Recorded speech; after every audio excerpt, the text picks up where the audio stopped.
नमस्कार, मैं रूपाली आप सबका स्वागत करती हूँ आप ही के चैनल पर जिसका नाम है आज के हिस्टोरिकल लड़की।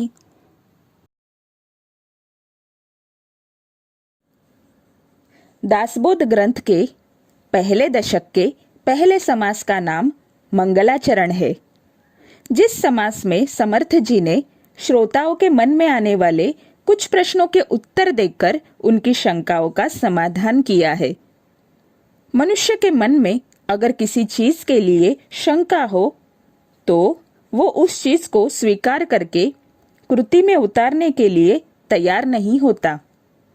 मंगलाचरण, मंगल मतलब योग्य और आचरण मतलब कृति। योग्य कृति को स्वीकार करने की मनस्थिति तैयार होने के बाद स्तवन के समास चालू होते हैं। दूसरा समास है गणेश स्तवन। किसी भी शुभ कार्य को आरंभ करने से पहले गणेश जी को वंदन करने की प्रथा है। पहले समास में शंकाओं का समाधान होकर योग्य कृति स्वीकार करने की मनस्थिति तैयार होने के बाद दूसरे समास अर्थात गणेश स्तवन की शुरुआत होती है। समर्थ रामदास जी ने इस समास में दासबोध ग्रंथ लिखते समय आने वाली कठिनाइयों को दूर करने के लिए गणेश जी से प्रार्थना करते हुए गणेश जी के रूप और गुणों का वर्णन करके उन्हें भक्तिपूर्वक नमन किया है। समर्थ जी ग्रंथ में कहते हैं, सर्व सिद्धियों के फल देने वाले, अज्ञान का पर्दा हटाकर भ्रम को दूर करने वाले, जो मूर्तिमंत ज्ञान स्वरूप ओमकार स्वरूप गणपति जी है, उन्हें मैं नमस्कार करता हूँ। यहाँ पे समर्थ जी ने गणेश जी को ओमकार स्वरूप कहा है। पहले हम इस ओमकार स्वरूप को जान लेते हैं। ओम शब्द भारतीय संस्कृति में अपना विशेष महत्व रखता है। ओम के उच्चारण के साथ ध्यानस्थ होने से शारीरिक, मानसिक और आत्मिक शांति मिलती है। ओम यह शब्द 3 वर्णाक्षरों से और एक आधे अक्षर से मिलकर तैयार हुआ है। अ, उ और म यह 3 वर्णाक्षर और ओम के उच्चारण में जो अर्ध बिंदु या चंद्र बिंदु आता है उसे ही आधा अक्षर माना गया है। ओम यह शब्द मनुष्य के चेतना की 4 अवस्था और मनुष्य के जिंदगी के 3 और कुछ ही मनुष्य जिस अवस्था तक पहुंच सकते हैं ऐसी चौथी अवस्था को दर्शाता है। ओम में आने वाला अ यह वर्णाक्षर मनुष्य की चेतना के जागृत अवस्था का और मनुष्य जीवन के गर्भावस्था में रहने वाले बालक का प्रतीक है। जागृत अवस्था में मनुष्य को होश मतलब अवेयरनेस, विचार और समय बोध होता है। मनुष्य जब गर्भ में शिशु अवस्था में होता है तब से लगभग 6 या 7 वर्ष तक उसे स्वयं के मतलब मनुष्य जन्म का मूल उद्देश्य अवगत होता है। बालक के सभी विचार मैं मतलब स्वयं, अपना शरीर, जात, धर्म, पंथ और समाज के ऊपर केंद्रित होने तक मतलब उम्र के लगभग 14 या 16 वर्ष तक मनुष्य जागृत अवस्था में होता है। ओम में आने वाला उ यह वर्णाक्षर मनुष्य के चेतना के स्वप्न अवस्था और मनुष्य के जीवन की किशोरावस्था का प्रतीक है। किशोर अवस्था में सभी चीजें मैं के ऊपर केंद्रित होने के बाद हर बार नई इच्छाएं, नए स्वप्न देखकर वह पूर्ण करके आनंद प्राप्त करना, एक चीज में मिलने वाला आनंद कम होने के बाद फिर से दूसरा स्वप्न देखकर वह पूर्ण करके आनंद प्राप्त करने का प्रयास करना, यह कभी खत्म ना होने वाली स्वप्नों की और इच्छाओं की श्रृंखला पूरी करके आनंद प्राप्त करने के प्रयास में संपूर्ण किशोरावस्था खत्म हो जाती है। स्वप्नावस्था में मनुष्य में बेहोशी मतलब अनअवेयरनेस, विचार और समय बोध रहता है। स्वप्नावस्था में मनुष्य के पास निरंतर टिकने वाला आनंद किस में है इसका अवेयरनेस नहीं होता। उसके मन में आनंद प्राप्त करने के लिए हर वक्त विचार चालू रहते हैं।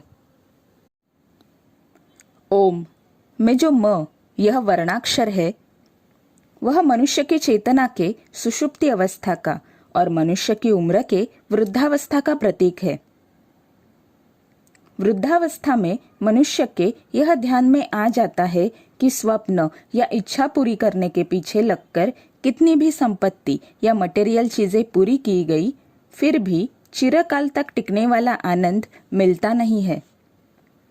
फिर मनुष्य अध्यात्म में आकर साधना चालू करता है।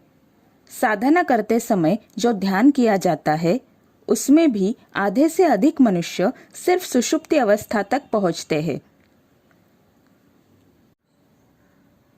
सुषुप्ति अवस्था में बेहोशी या अनअवेयरनेस, इसका उदाहरण देखा जाए तो इस अवस्था में अलग अलग भौतिक अनुभव, मतलब व्यक्ति के स्वभाव, कृति में सकारात्मक बदलाव या इतर अनुभव मनुष्य को आ सकते हैं, लेकिन अभी तक आत्म साक्षात्कार के विषय में अवेयरनेस नहीं होता। सुषुप्ति अवस्था में मनुष्य निर्विचार, मतलब विचार शून्य अवस्था प्राप्त करता है। और तीसरी चीज, समय का बोध ना होना। इसे कालातीत अवस्था भी कहा गया है। ध्यान करते समय मनुष्य को बहुत बार समय का भान इस अवस्था में नहीं रहता।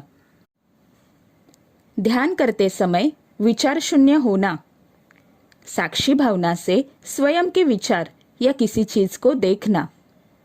उस समय हमें पता होता है कि हम विचार शून्य हो रहे हैं, साक्षी भावना से खुद के विचारों को देख रहे हैं।